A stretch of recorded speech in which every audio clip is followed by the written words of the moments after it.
이슈딜입니다. 오늘은 이분과 이야기 나눠보시죠. 유진투자증권의 허재환 상무입니다. 안녕하세요. 네, 안녕하십니까. 네, 오늘은 뭐 하하호호 웃으면서 좀 이야기를 해도 네. 괜찮을 것 같네요. 일단 아침부터 종전 이야기가 들려왔습니다. 미국과 이란 결국에는 이제는 협상에 사인한다라고 하면서 코스피가 지금 환호하고 있습니다. 8,500선까지 붙여주고 있기는 한데 물론 좋습니다만 사실 변동성이 굉장히 크잖아요. 네. 오늘은 위쪽으로 변동성이라서 우리가 웃고 있지만 이 변동성 언제까지 이렇게 이어질까요? 근데 변동성은 당분간은 좀 계속 이어질 가능성이 좀 크다라고 생각을 좀 하고 있는데요. 저희가 좀 고민을 해봐야 될 게 일단 주가 지수 자체 레벨이 지금 뭐 8,000선이 되어다 보니까 네. 뭐 당연히 뭐 4,000선, 2,000선과는 완전히 다른 국면이라서 이제 변동성이 좀 커질 수밖에 없고, 네. 그리고 특히 올해 이제 지금 보면은 1월부터 해서 최근까지 반년이 안 돼서 코스피가 90%, 100% 속된 말로 이제 더블이 난 네. 상황이잖아요. 그러니까 당연히 지금까지 저희가 가지 못한 길을 가고 있는 상황이니까 늘 흥분과 불안이 공존할 수밖에 없는 상황이다라고 좀 보여집니다. 그리고 여기다가 한마디 더 붙인다면은 금리가 지금 올라가고 있잖아요. 한국은행과 지금 ECB가 이제 기준금리를 올렸고, 이제 이번 주에도 물론 뭐 이번에 이제 이란 전쟁 이제 합의로 인해서 물가에 대한 걱정을 조금 덜 할 수는 있긴 합니다만은 네. 미국의 물가가 어쨌든 4%가 넘는 상황에서 미국의 금리 정책에 대한 불확실성이 좀 남아 있는데, 이렇게 주가가 굉장히 높아 있고 가파르게 올랐고, 근데 금리는 조금씩 올라가면서 돈줄이 조금씩 이제 좀 줄어든다라는 생각이 들면 투자 심리가 기본적으로는 변동성이 클 수밖에 없는 상황이다라고 좀 보여집니다. 근데 변동성이 크더라도 추세가 위쪽이다. 이거를 알면 사실 투자자분들이 마음이 조금 편해지실 것 같거든요. 방향성은 계속 위라고 보세요? 그렇습니다. 그러니까 이제 변동성이 높다라는 게 보통은 이제 주가가 상승하는 과정에서 변동성이 높아지면 이제 사자는 세력보다는 팔자는 세력이 높아진다라는 의미로 해석이 될 수가 있기 때문에 이제 좀 불안하긴 합니다만은, 기본적으로 이제 변동성이 높다라는 거가 반드시 주식시장의 하락 전환의 어떤 신호 내지는 빌미는 아니다라고 좀 보여집니다. 뭐 예를 들어서 저희가 이제 뭐 99년, 2000년 초에 뭐 그때는 이제 닷컴 버블이 이제 형성되는 시즌이기도 했습니다만은, 그때에도 주가와 변동성은 함께 커졌었습니다. 그러니까 반드시 이게 변동성이 높다라는 게 불안하긴 합니다만은, 이것이 반드시 주식시장의 하락 요인은 아닌 거고요. 다만 이제 많이 올랐기 때문에 그만큼 뭐 이 정도 올랐으니까 또 팔고 다시 시작하자라는 사람들도 꽤 많이 늘어나는 국면이다라는 정도로 이해를 하시면 될 것 같습니다. 그렇죠. 막 삼성전자가 하루에 10%씩 오르면 팔아볼까 고민되는 게 또 투자자의 마음이다 보니까 그런 것 같습니다. 이번 주에 말씀해주신 대로 일본은행의 금리 결정 그리고 미국의 금리 결정 예정되어 있습니다. BOJ, FOMC 다 예정이 되어 있는데, 일단 뭐 금리 향방에 대해서는 일본은 올릴 것 같고 FOMC 미국에서는 동결을 할 것 같기는 합니다. 그렇다면 이건 이미 알고 있는 내용이잖아요. 여기서 나올 체크 포인트들은 뭐가 있는지, 시장은 어떻게 반응할지 좀 궁금해지네요. 그러니까 결국은 이제 앞으로의 어떤 통화 정책의 연속성인 것 같습니다. 그러니까 이제 일본도 뭐 금리를 당연히 올릴 거고요. 미국 같은 경우에도 이제 그 동안에 평이했던 정책 의사 결정문에서 약간 이제 그 완화적인 통화 정책에 있어서 완화적인 문구들을 많이 빼고 넘어갈 것 같습니다. 그러니까 동결을 하더라도요. 그렇게 됐을 때 그러면 곧 또다시 이제 금리를 또 올릴 거냐, 또는 미국의 연준이 이제 금리를 올릴 거냐, 이제 이 부분에 대한 관심들이 좀 커질 것 같은데, 특히나 이번에는 이제 케빈 워시의 첫 데뷔전이란 말이에요. 네. 이제 그러다 보니까 더 이제 좀 불안감 내지는 과연 케빈 워시가 어떤 기조를 나타낼 거냐에 대한 불확실성이 좀 남아 있는 것 같습니다. 근데 이게 남아 있다고 하더라도 일단은 지금 전쟁이 끝났기 때문에 유가가 더 이상 크게 오를 가능성이 없다라는 점에서 보면은 이게 불안은 하지만 그렇다고 해서 이게 어떤 추세 전환의 어떤 길목을 막는 요인으로는 작용할 가능성이 굉장히 좀 낮다라고 저희가 좀 봐야 될 것 같습니다. 네. 일단 유가 자체가 100달러 이렇게 다시 갈 가능성이 아예 없어지는 거니까요. 그 지점 함께 좀 체크해 보면서 각국의 금리 결정도 확인해 보도록 하겠습니다. 그런 가운데 지난 금요일 삼성전자와 SK하이닉스의 장중 상승폭이 줄어든 이유가 아마 이 보도 때문이다라는 이야기 많이 전해지고 있습니다. 월가의 대형 은행들이 SK하이닉스와 삼성전자의 롱 포지션 레버리지를 제한한다라는 소식이 블룸버그를 통해서 전해졌거든요. 이것도 사실 변동성이랑 좀 일맥상통하는 것 같은데 진짜 이게 주가를 더 올리지 못하는 이유일까요? 그렇지는 않은 것 같고요. 네. 다만 이제 이게 그 헤지펀드에 대해서 은행들이 이제 레버리지를 제한을 한다는 얘기는 보통 헤지펀드들이 자기 돈으로 주식을 다 안 삽니다. 대체로 보면 이제 빚을 내서 어느 정도 돈을 빌려서 이제 주식을 사게 되는데 그 한도 또는 그 비용을 올린다라는 얘기일 뿐이지 이게 뭐 예를 들어서 이제 주가가 그렇다고 해서 이게 떨어지는 뉴스는 분명히 아니다라고 좀 보여지고요. 다만 이제 여기서 느낄 수 있는 거 그리고 저희 투자자분들이 기억을 해야 될 것은 이제 저희도 이제 뭐 삼성전자 하이닉스가 막 10%씩 이렇게 왔다 갔다 하니까 현기증이 나잖아요. 네. 근데 외국인들은 더 심합니다. 그렇죠. 더 심하다 보니까 아무리 좋아도 변동성은 좀 줄이자. 뭐 이런 관점에서 나타난 뉴스다라고 이해를 하시면은 될 것 같고요. 그러니까 뭐 삼성전자나 하이닉스에 어떤 영향을 주느냐, 결국은 이렇게 더 외국인들이 더 급격하게 많은 돈으로 레버리지를 일으켜서 주식을 사지는 않을 거니까 네. 아마도 상승 탄력은 약간 둔화가 될 수는 있긴 합니다만은 그렇다고 해서 이게 주식의 어떤 뭐 상승이나 하락을 결정적인 그 결정하는 요인은 아니다라는 점을 좀 염두에 두셨으면 좋겠습니다. 그 결정력은 결국에는 또 실적에서 오는 거고 펀더멘탈에서 오는 거 아니겠습니까?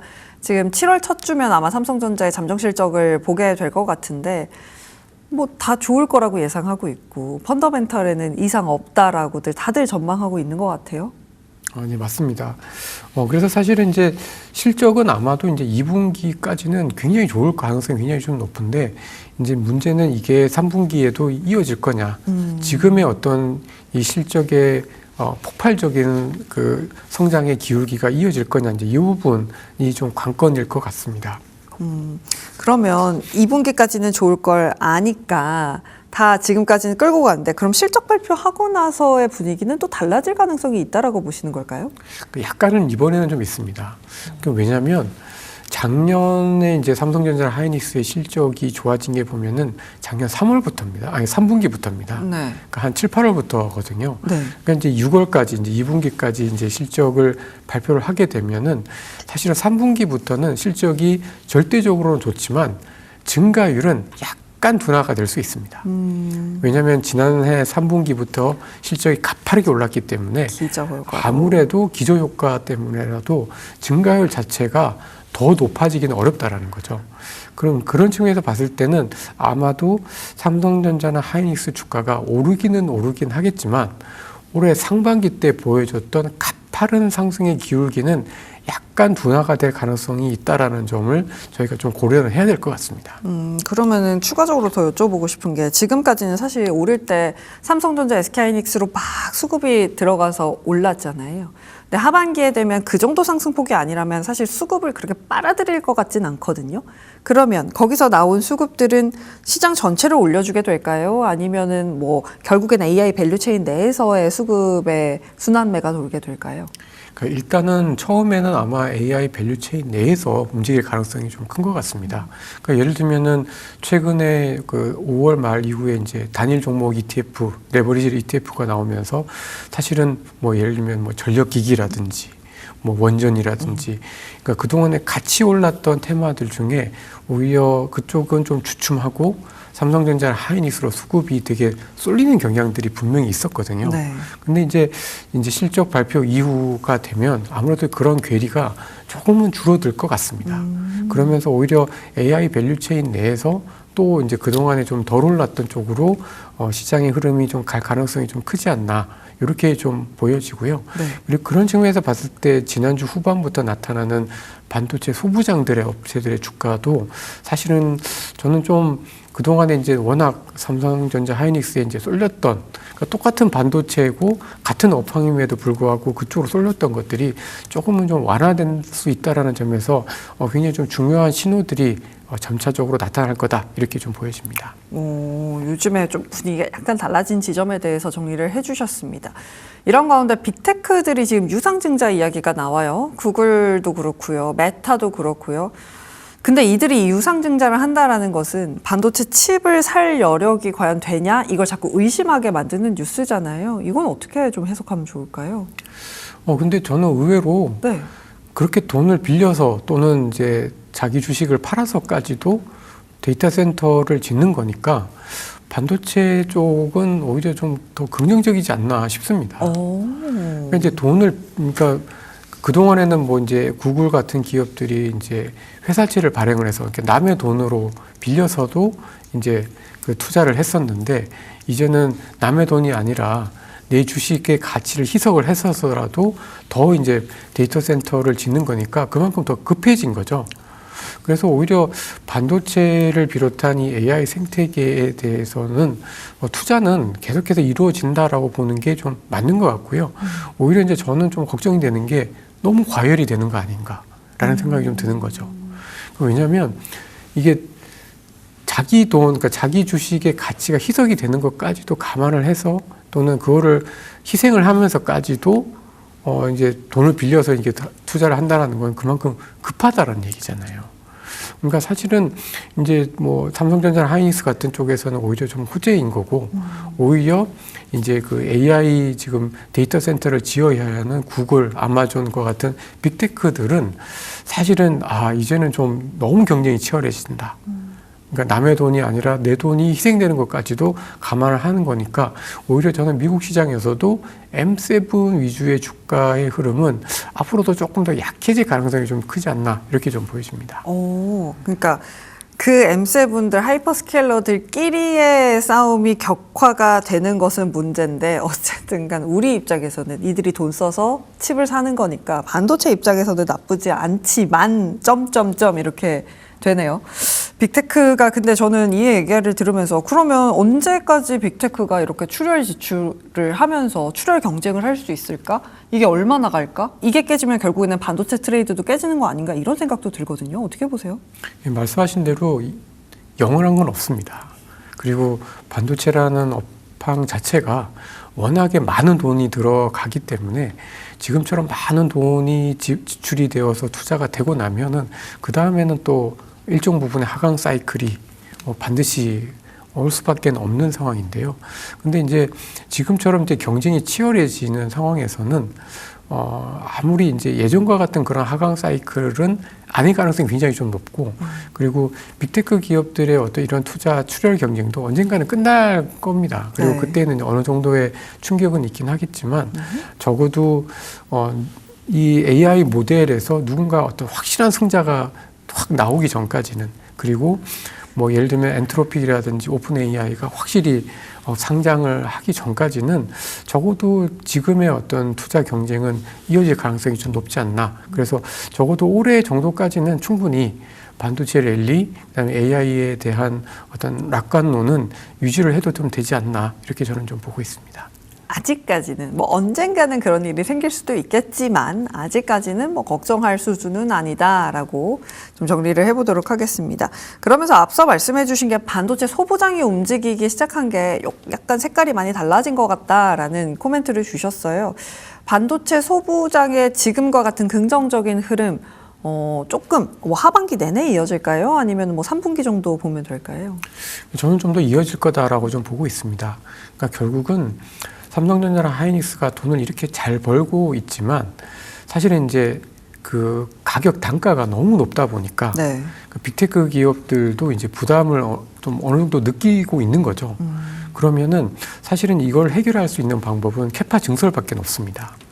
물론 너무 많이 증설을 하게 되면은 이제 반도체 가격이 떨어지면서 이제 삼성전자나 하이닉스의 어떤 이익률이 둔화가 될 수 있는 위험들은 분명히 있지만 이게 이제 지어지는 데까지 여전히 좀 시간이 많이 걸리기 때문에 적어도 지금부터 해서 내년 상반기 정도까지는 오히려 이제 반도체 소부장 쪽은 이 반도체 업체들의 이제 설비 투자에 대한 수혜가 본격적으로 나타나는 시기가 이제는 좀 도래하지 않았나. 그리고 지난주에 한미 반도체에 대한 어떤 대규모 공시, 그것도 하이닉스가 아닌 삼성전자. 이거는 굉장히 좀 의미가 있다. 이거는 설비 투자가 본격적으로 시작이 되고 있다라는 시그널로 저희가 좀 봐야 되지 않나 싶습니다. 하이닉스 같은 경우는 사실 공시가 막 장비단에서 나왔었는데 삼성전자도 이제 본격적으로 시작이 되는 모습들 나타나고 있습니다. 반도체 소부장에 대한 이야기 들어봤고, 그러면 앞서 이야기해 주신 것을 쭉 정리를 해보면 삼전닉스가 조금 느려지면서 AI 내에서는 반도체 소부장 분위기 좋을 수 있고, 그 외에는 어떤 섹터를 보고 계신지 좀 궁금해지거든요. 하반기에 조금 더 힘을 낼 수 있는 섹터 뭐가 있을까요? 말씀드린 대로 AI 밸류체인 내에서 어쨌든 좀 움직여야 될 것 같은데, 네. 그동안에는 특히 상반기에는 이제 반도체에 약간 쏠렸다고 하면 이제 하반기에는 이제 반도체 소부장, 그리고 뭐 아까 말씀드렸던 전력기기, 그다음에 이제 원전, 조선, 이런 식으로 조금 더 확산될 가능성이 좀 크지 않나라고 저는 좀 판단을 좀 하고 있습니다. 아무래도 지금 말씀해 주신 섹터가 소부장은 이제 오르기 시작했고, 전력 설비도 지금 바닥권에서 조금씩 올라오고 있고, 원전도 그렇고 조선도 그렇습니다. 내용만 봤을 땐 전혀 나쁜 것이 없는데 조정을 받았던 섹터라서 그런 것 같네요. 조선주 좀 볼까요? 사실 조선주 같은 경우는 뭐 실적 올해 내내 계속 좋을 거다라고 했는데 사실 차트를 열어보면 약간 아쉽기는 해요. 어떻게 보셨어요? 사실 조선주가 한 2년 전부터 많이 오르기는 했습니다. 예, 많이 오르기는 했고, 그리고 이제 전쟁, 특히 이제 이란 전쟁을 통해서 약간 어떻게 보면 이제 이 전쟁 때문에 호르무즈 해협이 닫히면서 물량, 그 물동량 자체가 사실은 크게 좀 위축될 가능성들이 크다 보니까 사실 이제 조선 업종이 주가가 이렇게 활기를 피기에는 약간 좀 한계가 있었지 않았나라고 좀 보여지는데요. 이제 전쟁이 좀 끝났고 어떻게 보면 이제 호르무즈 해협을 통해서 이제 물동량들이 좀 늘어날 수가 있고, 또 그것뿐만 아니라 여전히 에너지에 대해서는 이제 뭐 VLCC라든지 이런 것들을 통해서 계속해서 에너지 물동량들을 늘려가야 되는 필요들이 아시아 국가들 내에서 굉장히 좀 많이 커지고 있기 때문에 오히려 저는 전쟁의 가장 큰 수혜주가 뭐 지금 뭐 재건과 관련해서 뭐 건설주도 있지만 전 조선업도 중요한 수혜 업종이 될 가능성이 크다, 이렇게 좀 보고 있고요. 그리고 약간 이제 조선업종에 대해서 조금 아쉬웠던 거는 조선업종에서 특히 엔진 쪽에서 이걸로 인해서 AI 데이터 센터 이제 발전 설비로도 좀 들어갈 수 있다라는 기대들이 좀 있었는데, 이제 그게 사실은 이제 구체적으로 나오진 않다 보니까, 기대감만 있고 나오지 않았다 보니까 좀 한계를 좀 보였던 것 같은데요.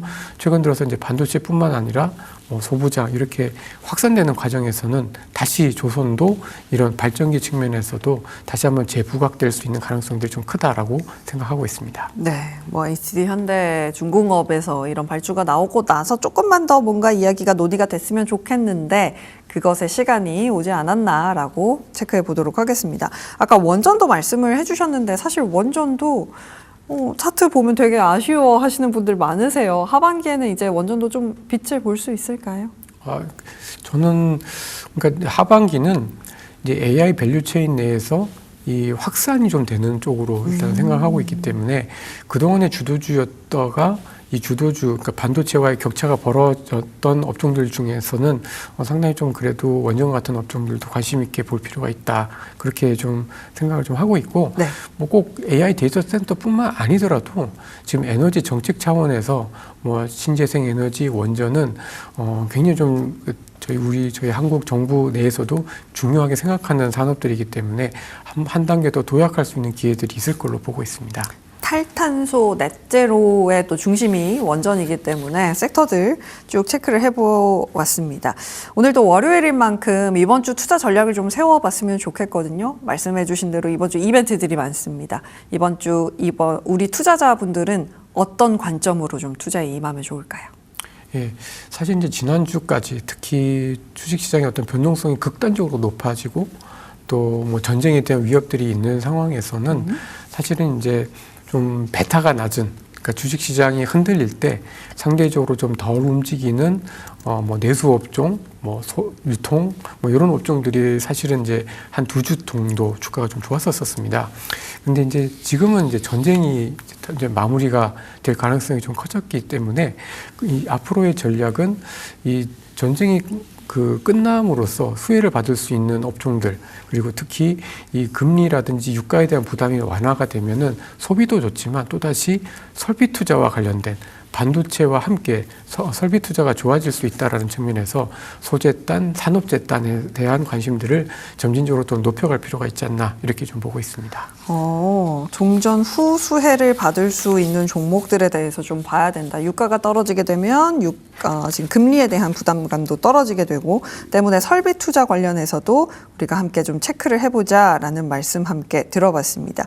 마지막으로 짧게 여쭤보고 싶은 건 코스피보다는 코스닥에 지금 힘이 계속해서 못 들어가고 있어요. 하반기는 좀 달라질 거다라고는 하는데 어떻게 보세요? 네, 저도 좀 아픈 손가락이죠. 네, 뭐 코스피는 올해 들어서 거의 뭐 2배 이상 이렇게 올랐는데 코스닥은 이재천선을 회복하는 수준이니까 사실 굉장히 좀 아쉬운 게 사실인데요.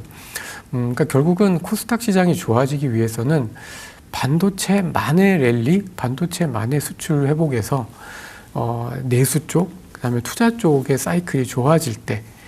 그리고 지금 이제 7월부터 예정이 되어 있는 뭐 코스닥 승강제라든지 이런 제도 개편 이런 것들이 같이 맞물릴 때 코스닥 시장이 조금 더 좋아지지 않을까라고 좀 보여집니다.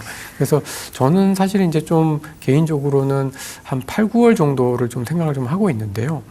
뭐 7월부터 이제 그 코스닥 승강제가 이제 시행이 되기 때문에 아마도 그래도 하반기에 어느 시점에서는 코스닥 시장이 지금보다는 조금 더 힘을 낼 수 있는 시기가 다가올 거다라고 좀 보고 있습니다.